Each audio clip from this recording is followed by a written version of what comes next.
If you were to describe yourself to somebody who didn't know about your work, how would you describe yourself? I would use the word that is used to describe me in the YouTube comment section, which is, this dude is random. Okay, I like Which I've been hearing since like middle school.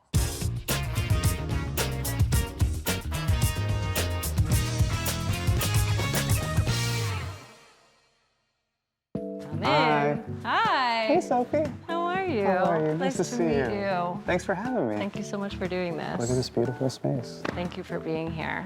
Should we check out what you brought and then go through some options and we can see what you want to shoot in? Yeah, let's do it. All right, let's do it. Let's check the wardrobe out. Let's check it out. What are we going for? I think it's just very nice, like classic portraits of you. What does a classic portrait mean? I think it's something that can stand the test of time. Okay. You know what I mean? Like you don't need to know when it was taken. Got it. It could be any time. You don't So no say, crazy oh, prints, none of yeah, this. well, I like this, but this is more of a fashion moment. You know? You heard it here first. How do you feel about just like all black? I kind of like it. Timeless. I think we should do it. There's a dressing room there. Perfect. Make it happen. I wish my son was as fast in the morning. Before we start, do you have a side you prefer, like of your face? I'm open to whatever you tell me. That's so nice to hear. Most people Generally, when I'm with my partner, I'm just like, hey, Bina, you tell me. Like, I'll pick the side that you want me to accent you on. That's nice. I'm here to facilitate. She has a side. She has a side. I have a side too, so I would appreciate that. Let me start. Let me get a couple Sure. photos of you. Okay. I love this light. Sophie, is this like home court for you? I shoot here a good amount, Okay. but I also love to shoot on location. Oh, right. Yeah, so I'm like all over the place. Okay. But studio, when I'm in studio, I love to use whatever light is Amazing. around. Let's see. Let me see you a little more back into the light. Sure. Like here? And you could even like go, you see the wall is back Sure, here? sure. You could even use it.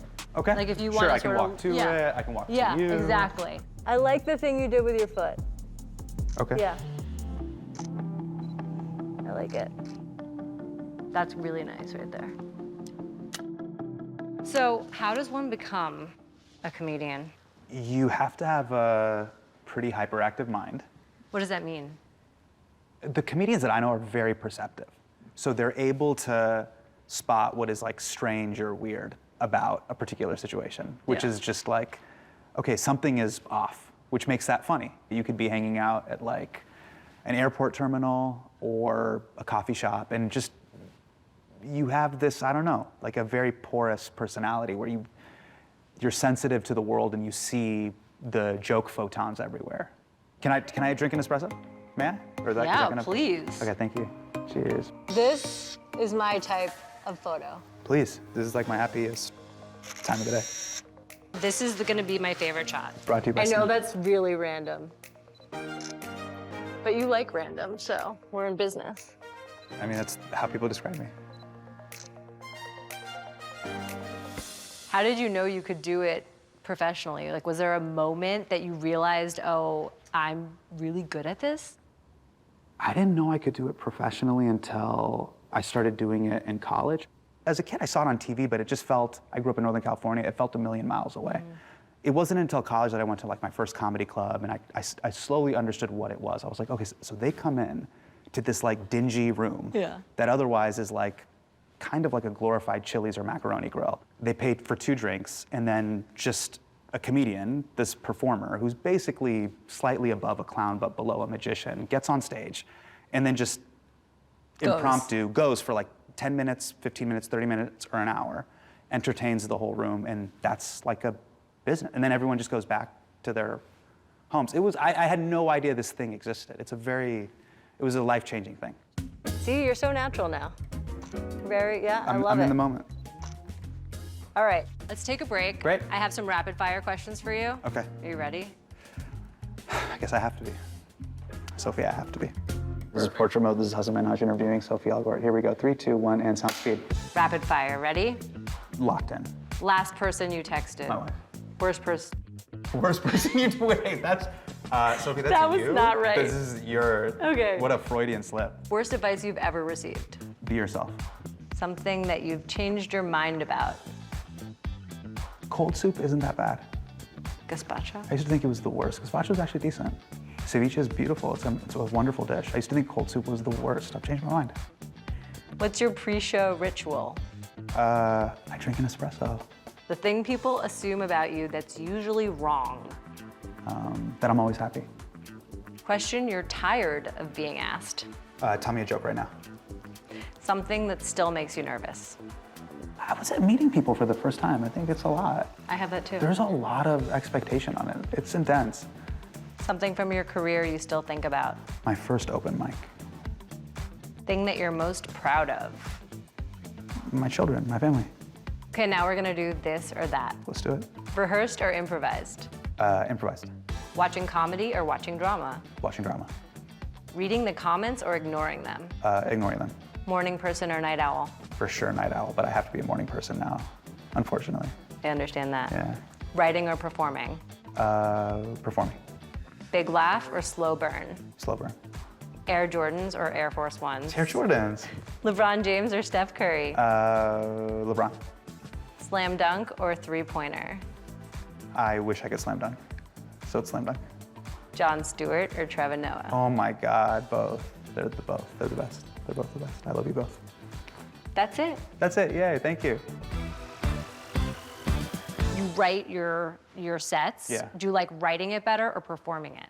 I like coming up with the idea, talking it out with a friend, or putting just like bullet points on a piece of paper, putting it on stage, and then the moment you get a laugh or a response, you're like, oh, that's it.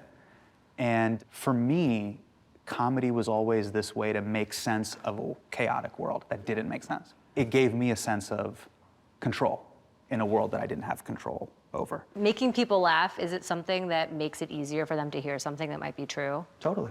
Yeah, and it's an involuntary reaction. You can't make someone laugh. So people can fake laugh in front of their boss, but if you make a room of people laugh, they can't help it. And I think it's really powerful. There's a lot of conversation that says that comedy can be too mean or it can be not in good taste. But there's another way to look at it, which is you can talk about things that are really dark. Death, war, famine, tragedy, pain, suicide. And if you can laugh at it, you are now telling that thing, that boogeyman, that you don't control me. You're not as scary as I thought you were. And I think that's a very affirming way to also look at it. And I've been able to think of it that way. Like, to me, it has been a gift that's changed my life. So can you tell me about your time on The Daily Show? It was my comedy undergrad. I basically got to learn from Jewish Yoda, Jon Stewart, how to be funny, how to have a perspective, and how to make a point. At that point in my career, I knew how to write a joke. But Jon really taught all of us that there's different levels to the types of jokes. Almost like, I don't drink, but like there's top shelf liquor and then there's like The frat cheap house. shot. Yeah, there's like frat house beer that you could have, you know, from a keg. And so, you know, Hasan, you can tell all sorts of poop jokes and fart jokes and stupid, silly jokes, but that's the keg beer that you have at a frat party. And then there's really sophisticated joke writing, satire, and humor that is just top shelf, like, oh wow, the way you constructed that turn, the language you use, the voice, all of it together. I grew up and I matured as a comedian on that show. So what's something that viewers wouldn't know about your time at The Daily Show? So a lot of people think that when you come in at 9 o'clock and you're in the pitch meeting, people think that it's just a joke machine. But you actually start with looking at footage that can be very depressing, I'll be honest. You're watching like C-SPAN and CNN and Fox News. It'll make you go crazy. But you start with the argument that you're trying to make. And that was something that was just a complete light bulb shift moment for me, which is, what are you trying to say? That's the foundation of what you're doing. And then jokes are just like the scaffolding around it. And I always thought it was the other way around. That's really interesting. Yeah. Let's put the stool in. I'd love to while we still have this beautiful light. And again, it's like every time I snap, you can shift a little bit in the chair. Sure. I like that. That's good. I know you have a podcast too. Yes. And you've interviewed insanely cool people on it. Yes. Malala, Barack Obama. Not trying to brag. How do you decide who you want to interview? Either they have to have like deep domain expertise, or I think that the juxtaposition of me and them would be very interesting.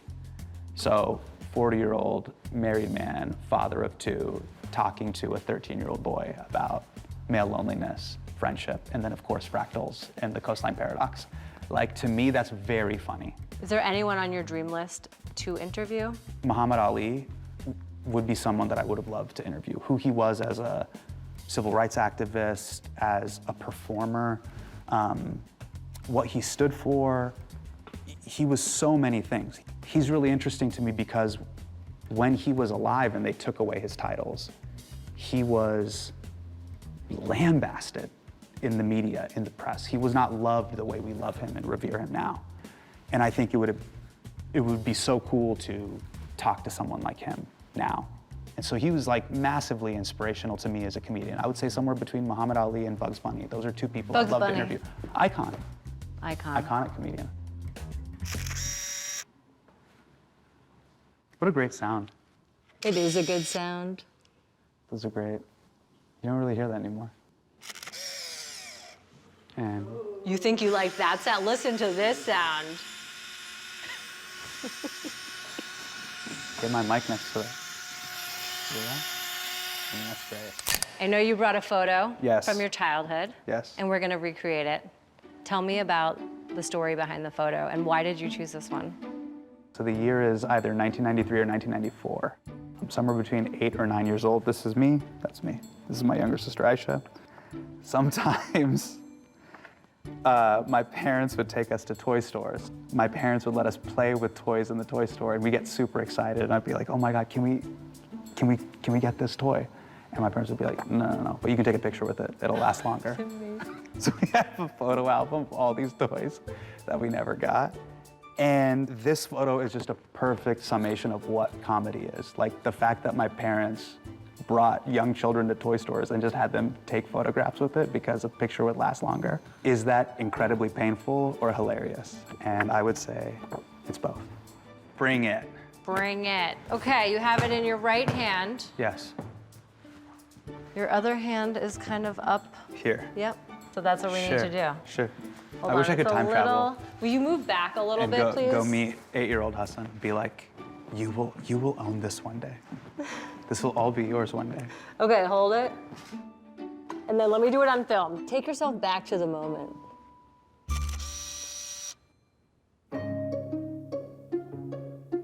So I know you brought a special object today. Yes. What did you bring? This is a very beautiful gift that was given to me by Dr. Henry Louis Gates, who is an incredible history professor, but also someone who hosts the show Finding Your Roots on PBS. When you do the show with him, he presents you a book of life.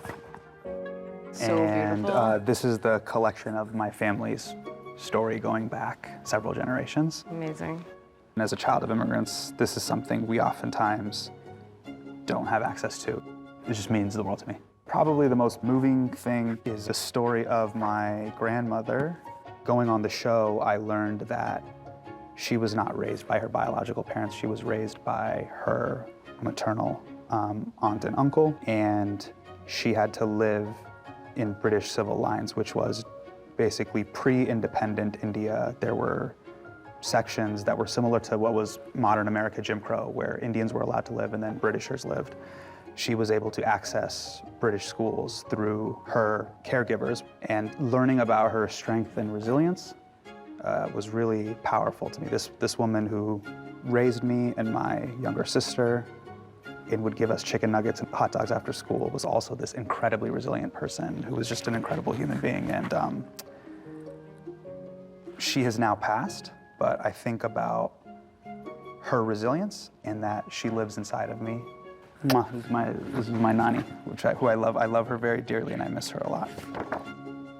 And then I loved how you had your fingers. You had one hand on the top. So I wanted to ask you about family. Yes. And I know you talk a lot about your family. Yes. And now you have kids. Yes, I do. And a lot of your comedy has always been rooted in like real stories. Yes. Does this get messy now? Now that they're getting a little bit older, I have to navigate how much of this is gonna like mess up, drop off, and pick up? So right now I have a second grader, I have a kindergartner. They're cool with it. They're cool with it for now, but I feel like we're a few years away from them being like, what's going on? What's happening on stage? And is it harder to tell the truth and like tell jokes in this time than when you started? The art form, it's grown a ton. For me, the thing that I always have to navigate is I'm triangulating a bunch of different people in my life. It's my parents' story, it's my sister's story, it's my story, it's my wife's story. How do they all feel about this? So I have to make this like milieu of, okay, I'll take this from this story with me and my cousins. I'll take this from this story of like me growing up. Like you kind of merge things and you're kind of telling like your entire family's story in that way. But you gotta be, yeah, it's always like a super nerve-wracking. The San Francisco shows, whew. Why the San Francisco shows? Because you just got like, I got my sister there, I got my brother-in-law there, I got like my wife's family, like there's just a lot of people that are like, all right, let's see what he's talking about. So you're navigating not only the crowd of strangers, Yeah. but the crowd of family. Yeah, like I'm saying fuck in front of my mother-in-law. This is like not good language. I've been directing you the whole time, Yeah. but I know you're used to being also kind of a director. Okay. Would you be willing to turn the camera on me and tell me what to do for once? I don't know if I'm a director per se, but I can pitch. I have some Pitch it. pitches. Okay. And have you stand here, you know, just the light. As we know, light, Light. composition. We light. need the light. I appreciate you. Thank you, sir. It's just my assistant. This is, you know what photographers do. Tell me something that I'm doing that looks good. Like You had me something- doing this, looking this way? Yeah. You want Let's me to do do that. Yeah, yeah, This yeah. is not my side. Scratch that. Cut that pitch. All right. Kill. That pitch is killed. It's off the board. Thoughts? That's great. Yeah. Fantastic. I like how you're treating it like it's like a precious Totally. object. I think about this all the time with my kids and my like laptop and hard Yeah. drives. I'm like, don't Yeah, me throw too. that. One last one for safety, and it's a wrap on Sophie Elgort, a ladies and wrap. gentlemen. Wow, thank you, Thank Sophie. you. Thank you so you so much for doing this. I appreciate you.